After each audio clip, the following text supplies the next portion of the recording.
रमज़ान को अहम बनाएं। और आखिर में मैं हाज़रीन में मौजूद मर्दों को कुछ नसीहत करना चाहूँगा और यही नसीहत मैं बच्चों को भी करूँगा। अपने मोबाइल से फजूल ऐप्स डिलीट कर दें। वीडियो गेम्स ऐप से अपनी जान छुड़ाएं। नेटफ्लिक्स ऐप से अपनी जान छुड़ाएं। अमेज़ॉन से, वीडियो प्लेयर ऐप से, जो भी आप अपनी तफरीह के लिए इस्तेमाल करते हैं उसे अपने मोबाइल से ख़त्म कर दें। उसे वहाँ नहीं होना चाहिए। अभी से ये मत कहें कि पहला रोज़ा है अल्हम्दुलिल्लाह, कम अज़ कम मैं सीज़न 5 ख़त्म कर सकता हूँ। ये मत करें, इसे ख़त्म कर दें। मज़ीद नहीं, बिल्कुल भी नहीं। अल्लाह अज़्ज़ व जल उन लोगों को पसंद नहीं फरमाता जो तस्बीह सुनते हैं और फिर उसे नज़रअंदाज कर देते हैं और वो अपने आप को कहते हैं कि हम खुद को बाद में बदल लेंगे। वो ऐसे लोगों को पसंद नहीं फरमाता। अल्लाह ऐसे लोगों के बारे में बयान करता है बाज़ औक़ात बहुत ही सख्त लहजे में, वो लोग जो तंबीह को सुनते हैं पर नज़रअंदाज करते हैं। इनसे ज़्यादा गलत कौन हो सकता है? इनसे ज़्यादा बुरा करने वाला कौन होगा जिसे उसके रब की आयत बताई जा रही हों लेकिन वो उन्हें नज़रअंदाज करे। वो बस आगे बढ़ता जाता है, आप जानते हैं जैसे। फिर उसके सामने जो कुछ आता है वो उसे भूल जाता है। दूसरे लफ्ज़ों में वो गैर जिम्मेदार है। यहाँ तक कि उन्हें याद करवाया गया था, लिहाजा इसे संजीदगी से लें। अपने तफरीही सामान से जान छुड़ाएं। हमें इस महीने में अल्लाह का पैगाम समझना होगा। रसूलुल्लाह सल्लल्लाहु अलैहि वसल्लम की नसीहत सुननी होगी। इसका मतलब है कि हमें गलत चीज़ों से रुकना होगा। अगर आप पूरी ज़िंदगी के लिए नहीं रोक सकते तो कम से कम इस महीने का एहतराम करें। ये मेरी पहली नसीहत है मर्दों के लिए। दूसरी नसीहत जो मर्दों के लिए है वो है रात भर मत जागें। अगर आप यहाँ तरावी के लिए आ रहे हैं और आप नमाज पढ़ रहे हैं, नफली नमाज अदा कर रहे हैं, पर आप फजर के लिए नहीं उठते और कहते हैं कि ओके मैं सहरी छोड़ देता हूँ, कोई बात नहीं, मैंने पूरी रात इबादत की है। आप बात समझ नहीं रहे। मस्जिद में फजर और इशा पढ़ना बुनियादी बात है। ये इस रमज़ान आपका मकसद होना चाहिए। जब आप ये मकसद पा लें तब आप मज़ीद चीज़ें शामिल करें। तरावी के बाद गपशप मत लगाएं। इससे फ़र्क नहीं पड़ता कि आप 8 या 20 या 4 या 6 तरावी के लिए यहाँ आए हैं, मुझे फ़र्क नहीं पड़ता। लेकिन अगर आप यहाँ आए हैं और आपने नमाज अदा कर ली है तो घर जाएं और सोएं। घर जाके लोगों को दावत दे के मत बुलाएं और 2 बजे तक जागते रहें, फिर आप बमुश्किल सहरी के लिए उठें। ऐसा मत करें। वक्त बचाएं और फजर के लिए आएं। और जब आप फजर के लिए यहाँ आएं तो ये मत कहें कि नहीं मैं तो रात भर जाग के फजर के लिए आ जाऊँगा, इस तरह मेरी नमाज नहीं छूटेगी। लेकिन इस तरह तो आप नींद में खड़े होंगे जब आप नमाज पढ़ रहे होंगे। बात यह नहीं है कि आप मस्जिद में पहुँचे और खड़े हो जाएं।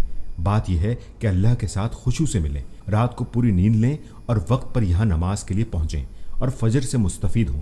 इस साल इसे अपना मकसद बना लें।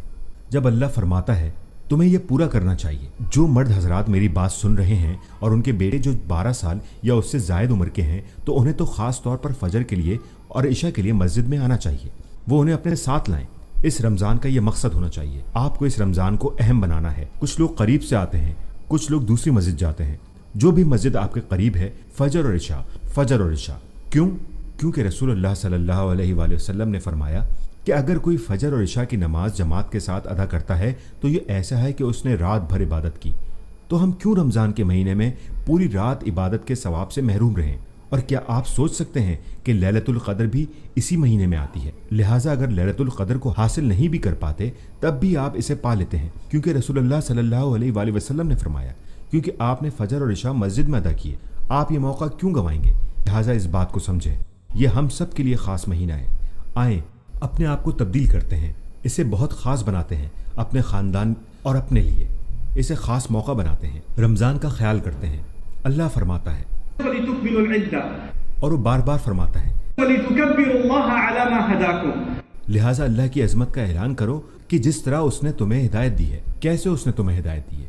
अब इसके बहुत से मतलब हैं, लेकिन एक चीज़ मैं आपके सामने जाहिर करना चाहता हूँ। अगर मैं एक मुलाजिम हूँ, अगर मुझे एक नौकरी मिली है और मेरा काम है 2 चीज़ें करना, मेरा काम है फ़ोन का जवाब देना और मेरा काम है ईमेल का जवाब देना। ये मेरी जिम्मेदारी है, मुझे बस यही करना है और मैं खुद से फ़ैसला करता हूँ। मैं फ़ैसला करता हूँ कि शायद आप जानते हैं मुझे फ़ोटोकॉपी भी करनी चाहिए, मुझे सामने वाले मेज़ वाले की मदद करनी चाहिए और बहुत कुछ। लेकिन मैं अपना काम ठीक से नहीं कर रहा, मैंने इजाफी काम करना शुरू कर दिया है और मेरा मालिक आता है और पूछता है कि तुमने फ़ोन का जवाब क्यों नहीं दिया? ओह, मुझे तो लगा ये काम भी अहम है, वो काम भी अहम है। आपको लगता है कि मैं अपनी नौकरी बचा सकूंगा?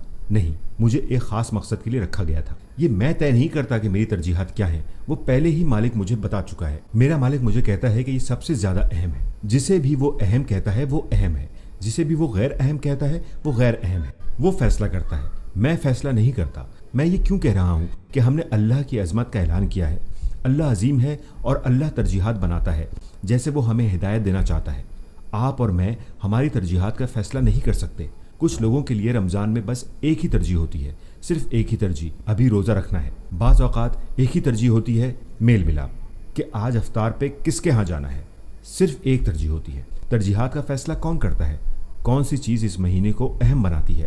اگر آپ رمضان میں کسی کے گھر نہیں جا سکتے اور آپ اپنی نماز بھی ادا کرتے ہیں تو ٹھیک ہے، آپ اپنے آپ کو ٹھیک کرتے ہیں، آپ اللہ کی کتاب کے قریب ہوتے ہیں، تب آپ کی ترجیحات صحیح ہیں۔